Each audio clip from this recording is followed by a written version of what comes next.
बिस्मिल्लाहिर्रहमानिर्रहीम। Visual basic का part number 38।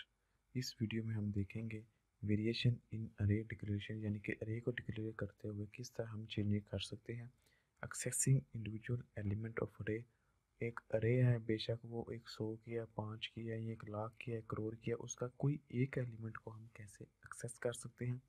फिर एंटरिंग डाटा इन अरे, और अरे के अंदर डाटा कैसे एंटर कर सकते हैं। चलें स्टार्ट करते हैं। वेरिएशन इन अरे डिक्लेरेशन। बाय डिफ़ॉल्ट यानी कि जो बनाना फंक्शन आता है पीछे से, द इंडेक्स ऑफ अरे स्टार्ट्स फ्रॉम ज़ीरो। वो जो कोई भी इंडेक्स होता है वो ज़ीरो से स्टार्ट होता है। हर डिक्लेरेशन जो कि अरे के मतलब होती है, but the starting index can B change. लेकिन इस इंडेक्स को हम चेंज कर सकते हैं। It can be started from any number. इसको किसी भी नंबर से स्टार्ट किया जा सकता है। एन एग्जाम्पल ऑफ सच अरे इज एज फॉलो। डिम, जो कि वेरिएबल को डिक्लेयर करने के लिए मार्क्स अरे का नाम 1 to 5 ये बताया गया कि 1 से शुरू करके 5 तक तुमने जाना है। यानी कि अगर हम नाम बताएं तो वो क्या करेगा, 0 से लेकर 4 तक डिक्लेयर कर लेगा इंडेक्स। तो हम फिर क्या करेंगे, किसी भी नंबर को एक्सेस करना हो तो एक उससे कम लिखते हैं। लेकिन अगर हम इस तरह लिखेंगे तो हमें प्रॉपर वही इंडेक्स मिलेगा। अगर हमने 1 नंबर इंडेक्स पे जाना है तो हमें 1 लिखना पड़ेगा। यानी कि स्टार्टिंग 1 है और एंडिंग 5 है। और एज इंटीजर उसकी type. The above array can also hold 5 elements, but its index of the first element is 1। ये भी 5 एलिमेंट इसके अंदर आ सकते हैं, लेकिन इसका जो अब पहला इंडेक्स है वो 1 है। And the last index is 5, और इसका आखिरी इंडेक्स 5 है। द स्टेटमेंट, एक तो ये तरीका होगा कि हम इंडेक्स को चेंज कर सकते हैं। इसके अलावा हम किस तरह और इंडेक्स को चेंज कर सकते हैं, इस तरह ऑप्शन बेस 1 के थ्रू। यानी कि एक ऊपर वाले तरीके से हम इंडेक्स को चेंज कर सकते हैं, और एक इसी तरीके से। इसमें क्या है, the statement option base 1 is used in the generation declaration section to change the default option of an array index. यानी कि यहाँ अगर हम इसको ये मेंशन कर दे ऑप्शन बेस 1, तो हम इसको क्या, प्रोग्रामिंग की दुनिया को क्या मैसेज आएगा कि अगर हम इसके बाद जो अरे आ रही है उसका जो इंडेक्स है वो मैंने 1 बेस वाला रखना है। यानी कि उसकी बेस 1 से स्टार्ट करनी है, उसकी बुनियाद 1 से स्टार्ट करनी है, ना कि 0 से। तो इस तरह भी हम उसका पहला इंडेक्स चेंज कर सकते हैं। If this option is use, अगर हम इस ऑप्शन को यूज़ करेंगे, the index of the first element of अरे विल बी 1। तो फिर उसका पहला इंडेक्स 1 होगा इंस्टेड ऑफ 0, 0 की जगह। यानी कि नॉर्मली 0 होता है, लेकिन अगर हम इसको यूज़ करेंगे तो फिर वो 1 से स्टार्ट होगा। प्राइवेट सब command click dim A R अरे का नाम, यानी कि फिर क्या होगा, डिम अरे का नाम एज और उसकी टाइप। ये हमने डिक्लेयर कर दिया, तो ये क्या करेगा, ये 4 वेरिएबल लेगा। क्यों? क्योंकि अब हमने 4 बताया तो इसकी बेस 1 से स्टार्ट हो रही है, ना कि 0 से। अगर 0 से स्टार्ट होती तो अगर हम ये लिखते तो फिर इसने 5 वेरिएबल लेने थे। लेकिन अगर हमने 1 से स्टार्ट किया तो 4 लिखा, तो अब 4 ही लेगा, क्योंकि 1 से 4 तक 4 वैल्यू बनती हैं। तो ये इस तरह आएगा 1 2 3 4। The above example uses option base 1। ऊपर वाले एग्जाम्पल ने इसको यूज़ किया है in general declaration section. So the length of the अरे 4 नॉट 5। तो अब इसकी लेंथ 4 होगी, ना कि 5। यानी कि ये दो तरीके हम इंडेक्स को चेंज कर सकते हैं। एक्सेसिंग इंडिविजुअल एलिमेंट्स ऑफ अरे। किसी एक एलिमेंट को अरे के अंदर से हासिल करना किस तरह कर सकते हैं, वो इस तरह के अरे का नाम ब्रैकेट, और इसके अंदर जिस एलिमेंट को हमने एक्सेस करना है उसका नंबर, तो ये वैल्यू एक्सेस हो जाएगी। तो इसमें क्या कह रहे हैं, an array name and index of the element is used to access individual element. यानी कि उसका नाम और एलिमेंट को इस्तेमाल किया जाता है किसी भी वैल्यू को एक्सेस करने के लिए। The following statement will store so in first element of the marks अरे। तो ये चीज़, जो इतनी चीज़ है, ये वैल्यू एक्सेस करने के लिए होती है। लेकिन अगर इस पोजीशन के अंदर कोई वैल्यू स्टोर करानी हो तो फिर क्या करते हैं, फिर सिंटैक्स बराबर इक्वल टू वो वैल्यू लगा देते हैं। यानी कि पहले अगर कोई स्टोर करेंगे तो उसको एक्सेस करेंगे ना। तो स्टोर कैसे कर सकते हैं, जिस जगह पे हमने कोई वैल्यू एक्सेस करनी हो, सेम वही तरीका जिस जगह पे हमने कोई स्टोर करानी है वो जगह की लोकेशन बतानी है। लोकेशन कैसे बताएंगे, उस अरे का नाम और आगे ब्रैकेट के अंदर उस पोजीशन का रेफरेंस देंगे कि किस पोजीशन पे कौन सी वैल्यू स्टोर करानी है, ये वाली वैल्यू इस पोजीशन पर रख दो। सेम उसी तरह जिस तरह हम वेरिएबल डिक्लेयर करते थे और उसके बाद उसको इनिशियलाइज करते थे कोई वैल्यू, तो ये भी वही चीज़ है कि ये वैल्यू इस पोजीशन पे जाके स्टोर करवा दो।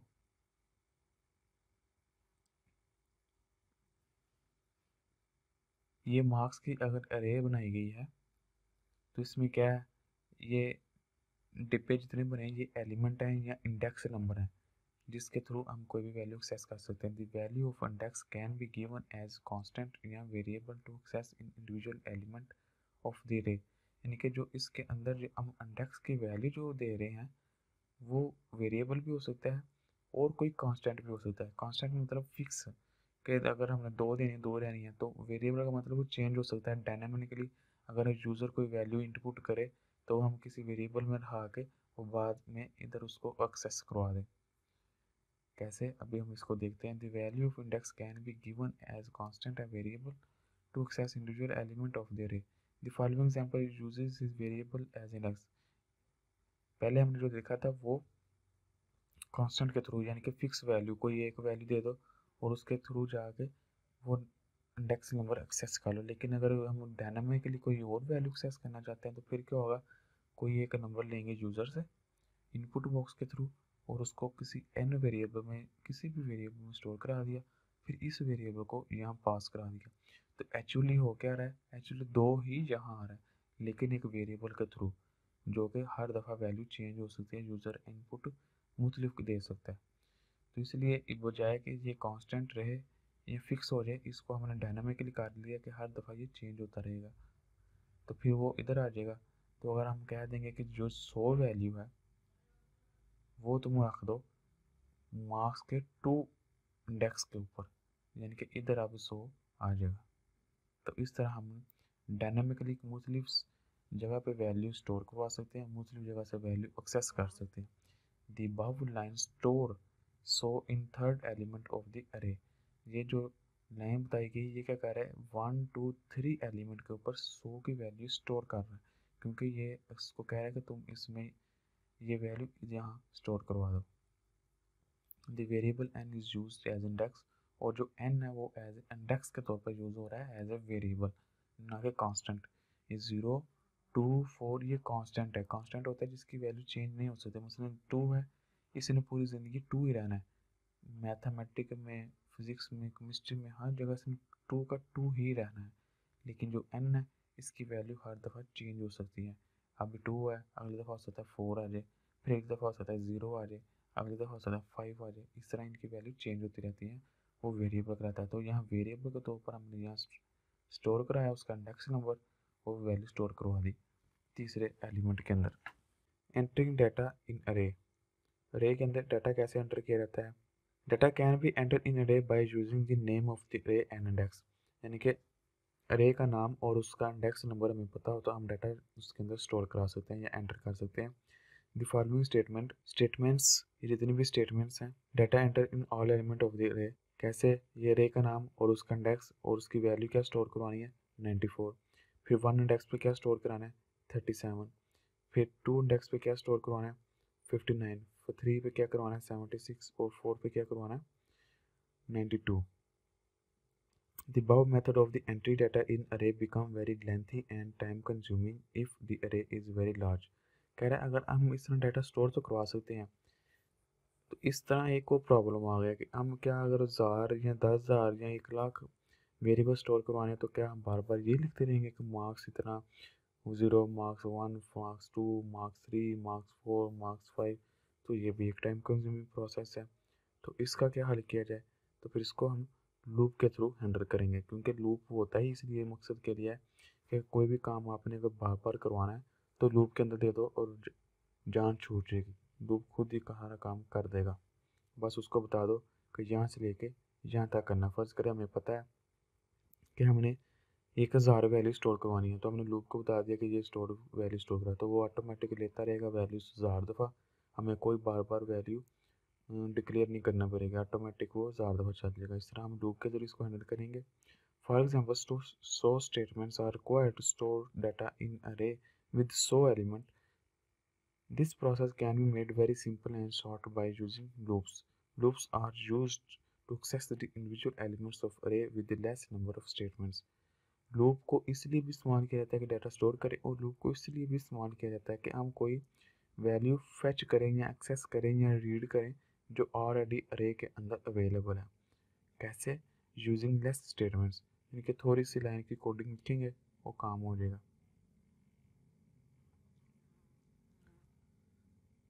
Right a program that use for next loop to give 5 input from the user and store it in अरे।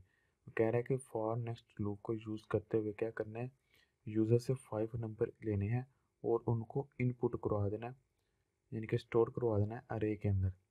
तो अगर हम पहले तरीका देखते तो उसमें हमने 5 दफ़ा ये डिक्लेयर करना था वेरिएबल मार्क्स डिम, ये वाले 5 दफ़ा डिक्लेयर करने थे तो फिर जाकर वो काम होना था।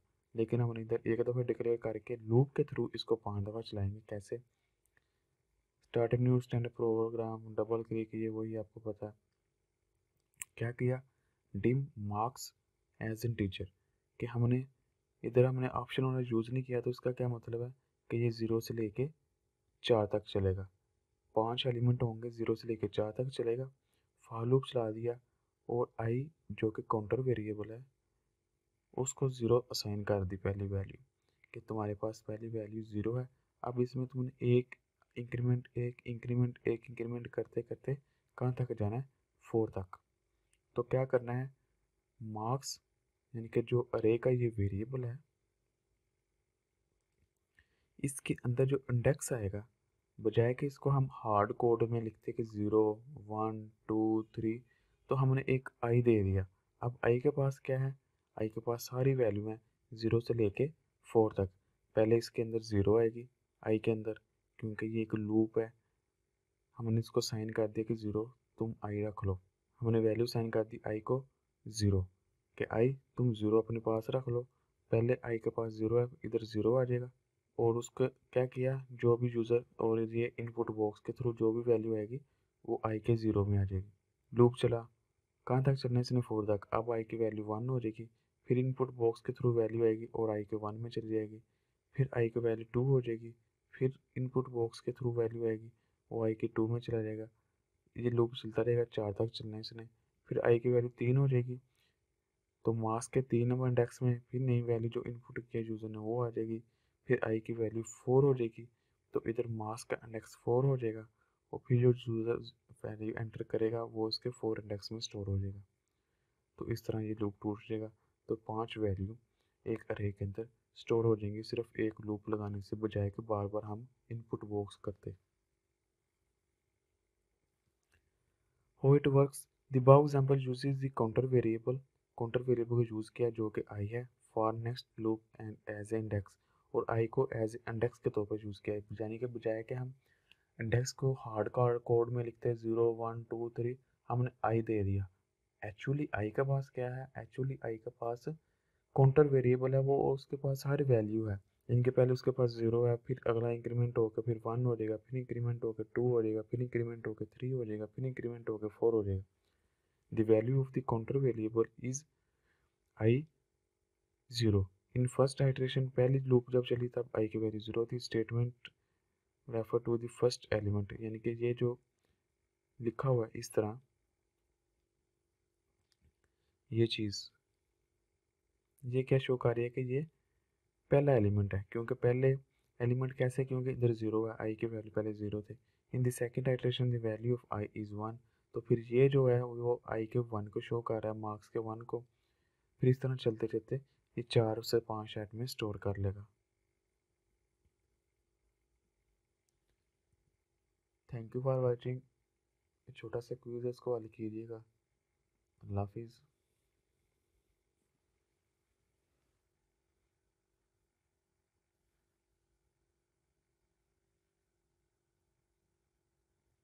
अगर कोई क्वेश्चन है कंप्यूटर साइंस के मतलब वो पूछे, दिए गए क्विज़ के आंसर कमेंट्स करें, चैनल को सब्सक्राइब करें और इस वीडियो को अपनी क्लास वालों के साथ शेयर करें।